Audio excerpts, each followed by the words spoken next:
Mga kaubayan, kamusta po? Si Kamanong po, inyong lingkod ay nagbabalik po muli para po magkomento po sa inyo dito po sa Tambayan mga kabayan. Samahan niyo po inyong lingkod, mag-umpisa na po tayo, magkomento na po tayo mga kaubayan at ibalik tanaw po natin mga tambay kung saan po nagsimula ang lahat.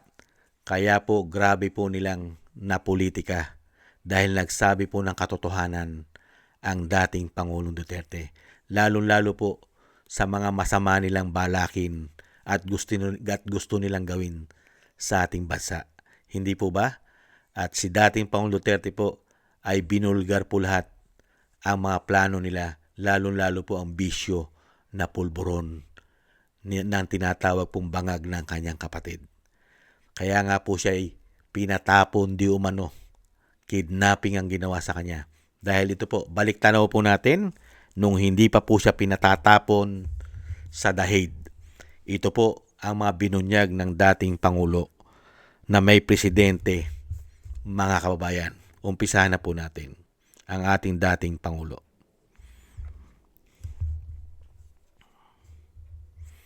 Inaatake.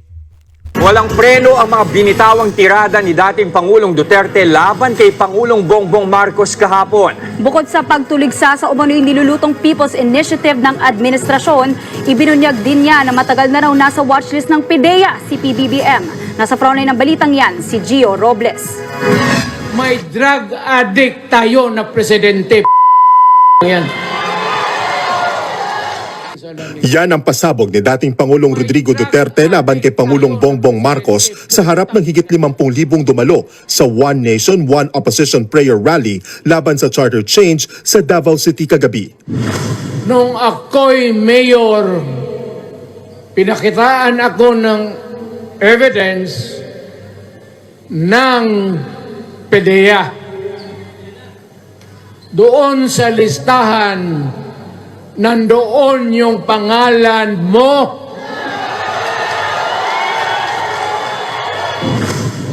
Walang ibang ibinigay na detalye si Digong pero 2016 pa nang huli siyang maupo bilang alkalde ng Davao City bago nahalal na Pangulo. Wala siyang preno sa mga tirada kay Marcos. Bongbong bangag yan.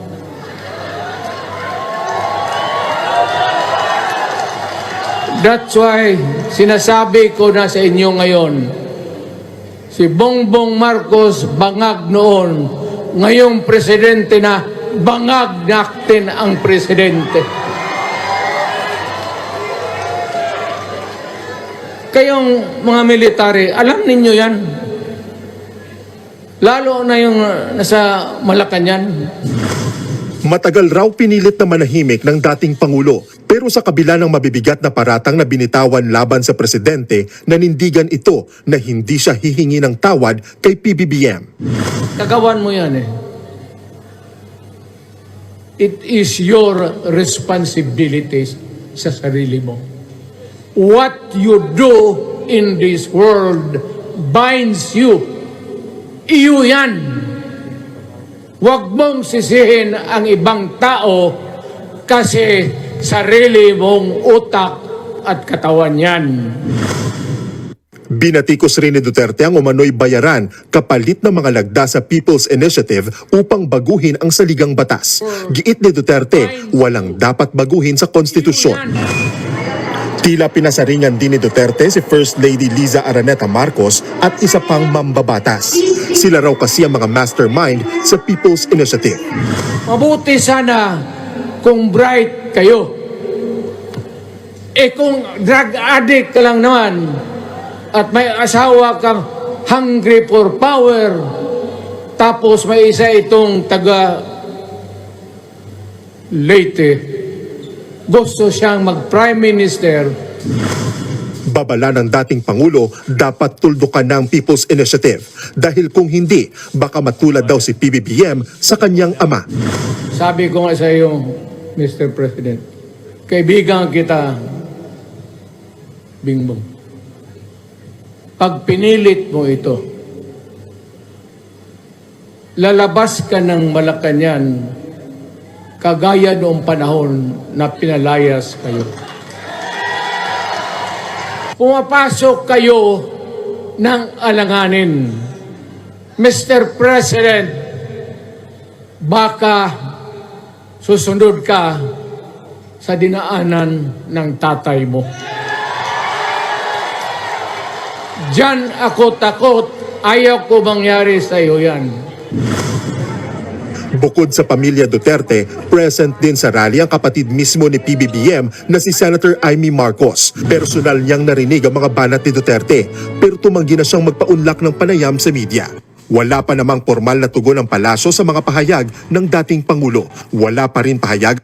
Nakita niyo po? Yan po, matindi ang banat po ng dating Pangulo. Sa tingin nyo, hindi siya ipatatapon at kikidnapin sa dahig, mga kababayan? Nakita nyo po? Hindi po ba? Kaya nga po yung sinasabi ni Atty. Capman, totoo po yun. Politika ang dahilan dahil sa dami pong dapat pagtakpan nila, lalong-lalo po sa bisyo at sinamahan pa ng korupsyon.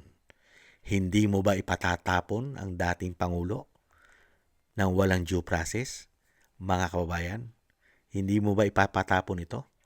Dahil magiging tinik ito at baka mawala ka pa sa kapangyarihan katulad ng tatay mo?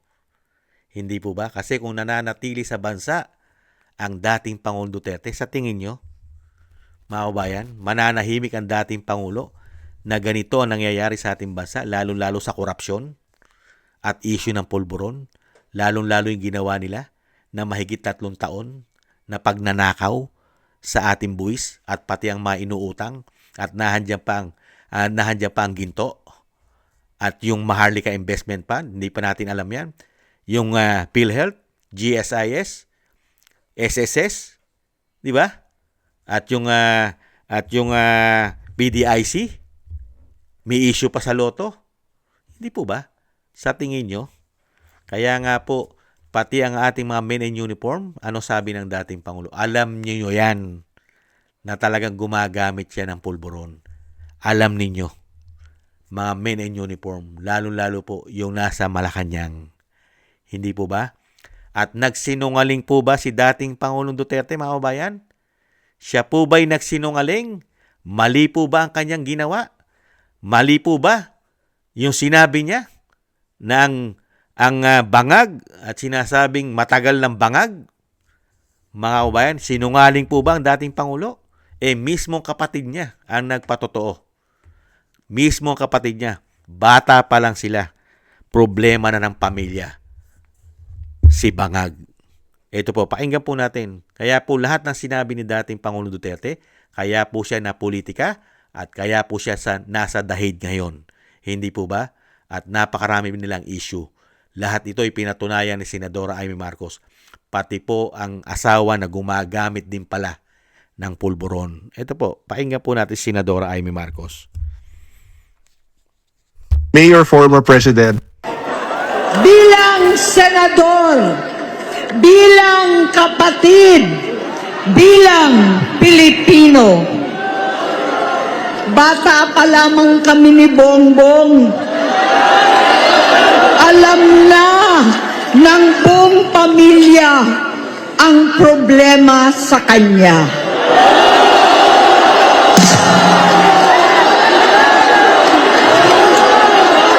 Sa totoo lang, mababasa naman ng lahat ang mga testimonya ng aking ama patungkol sa kanyang ugali at gawain.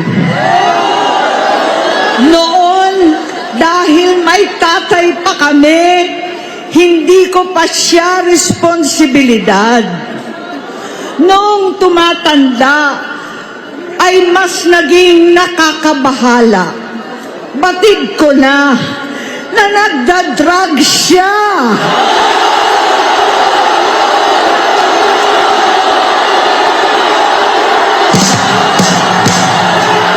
Nalaman ko at ng pamilya, nalaman ng pamilya, seryoso ito. Minsan, kami ng Presidential Guard at Metro Gompa ang naglilinis tuwing nagpa-party po sila.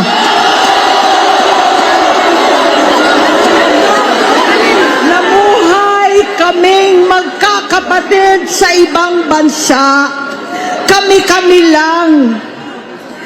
Kinumbinsi ko pa si Bongbong, pakasalan mo na si Lisa. Naisip ko noon, kapag nag-asawa siya, malalagay na sa tahimik at magkakaroon ng direksyon. Ang laki ng pagkakamali ko. Mas lumala ang kanyang pagkalulong sa droga.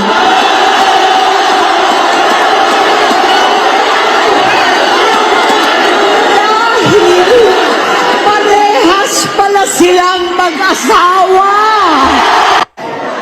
Bilang Nakita niyo ba mga tambay? Kailanman po ay hindi nagsinungaling si dating Pangulong Duterte. Kasi mismong kadugo, ate, maway at alam ng buong pamilya ng pamilya Marcos na gumagamit talaga ito ng pulburon. Ayon mismo sa kapatid. Kaya nga po, ang sakripisyo po at nagsakripisyo para mapagtakpan nilang lahat, ang kasinungalingan at napakaraming anomalya, lalong-lalo po sa issue ng pulburon umano, sinakripisyo po nila na ipatapon ang dating Pangulo na akala nila ay mapagtatakpan na po lahat. At doon po nila dinala sa ICC at lagyan po ng mga sari-saring kaso, gawa-gawang kaso di umano at gamit po ang mga makakaliwa umano. Hindi po ba?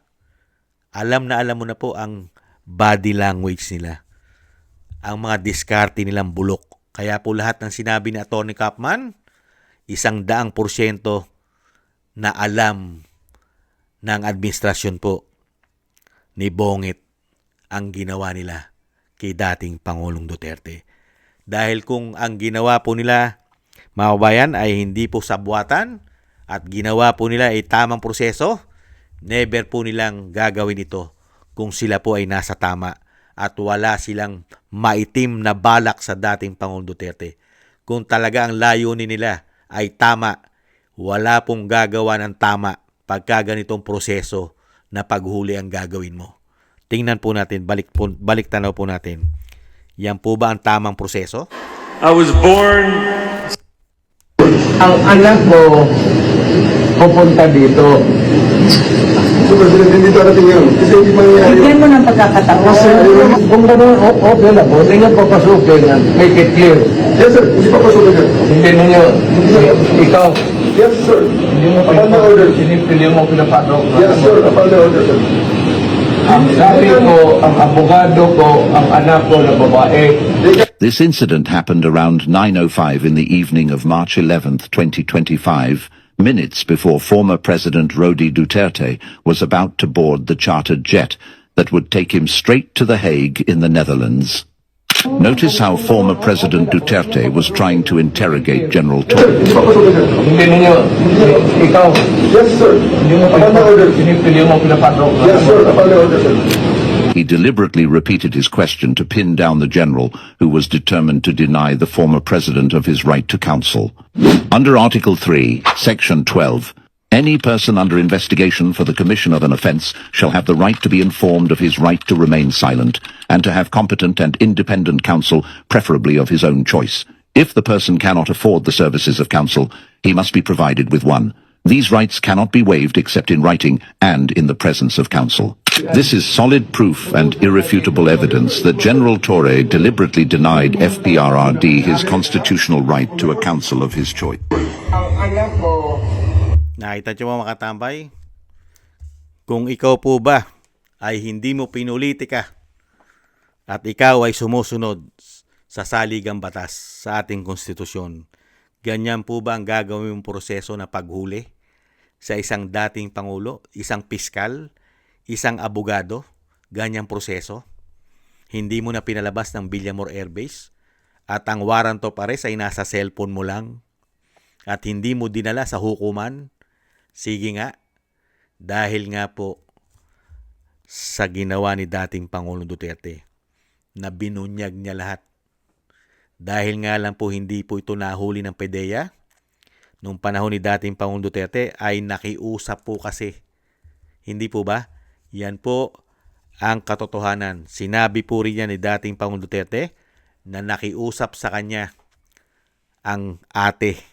Si Senadora Amy Marcos ay nakiusap na huwag nang itokhang si BBM kasi nagbagong buhay na, di umano. Nagparehab na ito, di umano. Hindi po ba? Dahil nga kaibigan ni dating Pangulong Duterte ay kaibigan din po si Senadora Amy Marcos, naniwala po umano si dating Pangulong Duterte na nagbago na, mga kabayan. Yung pala, mismo ang ate ang nagsabi na hindi pala nagbago. Kaya po nagsinungaling po si Senadora Amy Marcos, mga kabayan, nagsinungaling po siya sa mga Duterte at nagsinungaling po siya sa taong bayan na ang kapatid niya na pilit niyang pinatakbo at inindorso sa Vice President ay isa palang pulburon user. Hindi po ba? At ano naman pong klaseng gobyerno ngayon meron ang ating bansa? Ano pong klase, mga kabayan? Lalong-lalo po yung dating PNP chief ni Bonget na tinatawag na Bangag. Ano po ang paniniwala po nila sa pulburon? Dahil sila po yata ay gumagamit ito, lalong-lalo po yung kapatid na nasa Malacanang. Iba po ang pananaw nila sa pulburon, mga kabayan. Ibang klase. Pakinggan po natin ang dating PNP chief na si Marbil kung anong klase po sa kanila ang pulburon na grabe pong binigyan tayo ng pinsala at grabing paghihirap ng ating mga kababayan na lulong dito. Pero sa kanila, hindi po ganun ang pananaw nila. Pakinggan po natin.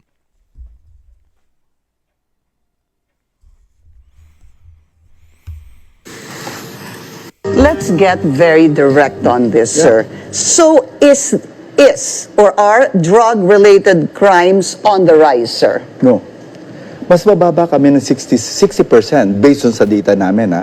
Kaya nga sabi ko, are we sure that pumunta ka sa barangay? Kasi baka mali yung reports natin kasi mas mababa kami ngayon. By 60%? Good. More From than what year to what year are we talking about? Comparing between 2016 to 2018, no? Yung time nila at time namin dito ngayon. Kasi there's no comparison eh. Remember, ang drugs kasi based on sa economy natin eh. Ang drugs kasi mga tao dito, just remember, no? Bakit may mga tao gumagamit ng drugs? Remember, hindi sila addict. Kasi gusto lang maging addict. Remember, ang gumagamit ng drugs sa mga tao natin, especially yung mga nagpapadagdag ng oras. Kasi pagka gumamit ka ng drugs, gising ka, dadagdag ka. Remember, ang trabaho natin per ora dito. Hindi naman tayong sigurado eh. So, ito yung natin, kaya ayoko mag-compare. Ang sinasabi ko lang, mas maganda po kami ngayon dun sa data namin sa about crime. Mas nabu-broadcast lang ngayon kasi hindi dati takot mag-report. Kasi sige, subukan mong... Nakita niyo po, matamay, sa panahon po ni Bonget at ng kanyang dating PNP chief, mas maganda po sa panahon nila. Dahil ang pulburon po ay nakakatulong. Dahil per oras po ang trabaho nila. Lalong-lalo po yata ang kapulisan. Dahil ang kapulisan po, mga kabayan, ay nagtatrabaho po yan. May panggabi at may pang-araw. Nakakatulong po yata sa kanila yan. Mga kababayan, walang tulugan. Dagdag enerhiya. Nakita nyo po yung pagkakaiba.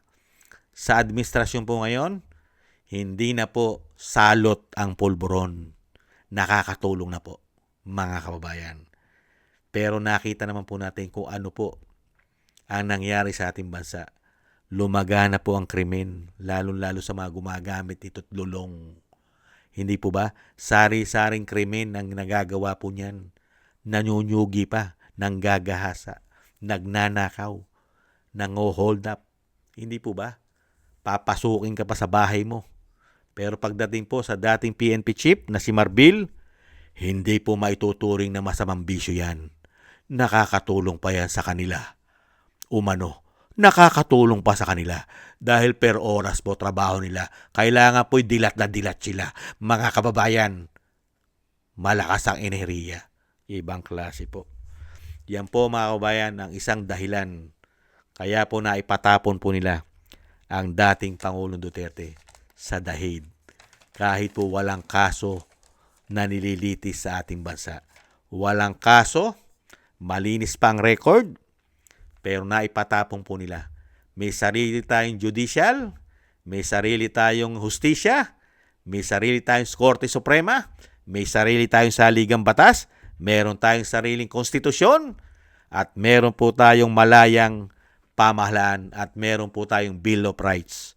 Mga kabayan, lahat po yan ay hindi nakamtan ni dating Pangulong Duterte dahil po rito sa pinagmulan at pinagumpisahan na meron pong Pangulo at pinatotohanan ng kanyang ate na talagang lulong umano sa pinagbabawal na pulburon. Kaya po ang nangyari, sinakripisyo po nila si dating Pangulong Duterte dahil po sa kasakiman, sa kapangyarihan, pera, mga kabayan, at may bonus pang pulburon. Yan po ang nakita natin at nakita ni Kamanong, mga kabayan, ang pinag-umpisahan at pinagmulan at marami pang korupsyon na dapat pagtakpan. At pati ang issue sa Amerika, hindi po ba? Hindi po ba tayo nagtataka? Yung pumutok ang issue ng First Lady sa Amerika na may namatay pa dahil umamin mismo yung asawa na sila'y gumagamit ng pulburon at na-overdose. Di po ba? At nun din pong time na yon ay kinidnap ang dating Pangulo. Hindi po ba? Parang something PC. Nagkataon lang ba yon? Unbelievable. Muli po mga tambay, maraming salamat po sa inyo. Sana gusto po natin tambay mga kabayan. At syempre po, ang dasal po natin mga kabayan ay tuloy-tuloy lang po. At thank you po sa mga nakagusto po ng Tambay mga kabayan sa YouTube at TikTok. At syempre po, ipanalangin po natin at dasal. Dire-diretso lang po, magkaisa po tayo. Panalangin po natin ang ating dating Pangulong Duterte na malagpasan niya po lahat ang ginawa po sa kanyang kasamaan at pamumulitika at pagpapatapon at madugtungan po sana ang kanyang kalakasan at buhay mga kabayan at malagpasan niya po ang kawalangyaan ng mga tao na ito at makamtan niya na po ang katarungan na ating iniintay, lalong-lalo po ang desisyon po sana ng Korte Suprema ay ilabas na po nang magkaalaman na po. At sana po ang ating Korte Suprema ay walang piring, mga kabayan. Manatili po sanang may piring at huwag po sanang magpasindak, mga kabayan. Huwag po sanang magpadikta. Dahil alam naman po natin, ginagamitan po ngayon ng kapangyarihan at pera ng taong bayan para po lahat ay mabusalan at maging tahimik.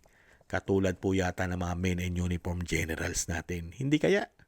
Tuloy-tuloy lang po tayo sa panalangin at ganoon din po ang ating Vice President. Ay isama rin po natin sa ating mga dasal. Thank you po sa mga dasal po ninyo, mga kababayan. At syempre tayo rin po mag-ingat at magdasal na tayo po maingatan ang ating buong sambayanan. Maraming salamat po mga tambay. Taste lang po tayo. God bless po sa inyo lahat. Paalam. Bye-bye.